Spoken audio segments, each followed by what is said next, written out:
Chris Hein Winds offers 4 different modes to control the dynamic. Keyboard. The articulations in Chris Hein Winds have 3 to 8 dynamic layers. When set to keyboard mode, these layers are available through the velocity of your MIDI keyboard. The actual played dynamic layer and the MIDI velocity are displayed here. X-Fade. When this is selected, the dynamic is controlled via MIDI control change, CC11 expression by default.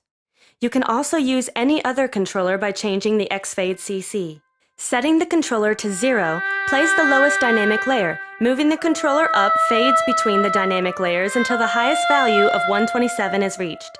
Thanks to the unique phase-aligned samples, these crossfades are absolutely smooth and free of flanging or artifacts.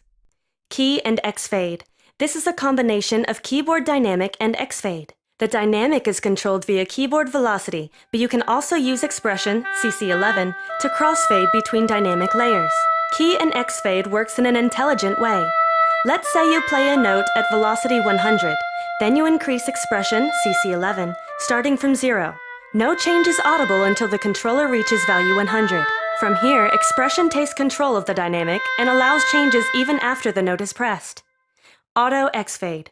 This performs an automatic volume curve relative to the played velocity. When Auto X-Fade is selected, the automatic volume curve starts at the velocity played on the MIDI keyboard, performing a volume change depending on the settings in the table. There are several presets to choose from, but you can also draw your own volume curve in the table.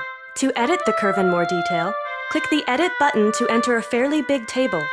The length of the Auto X-Fade curve can be adjusted with the length fader.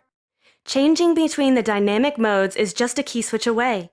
If you want to use different dynamic modes on the fly, just copy and paste the articulation preset to switch between them instantly via key switches. You can also use a MIDI CC, CC37 by default, to switch between the dynamic modes.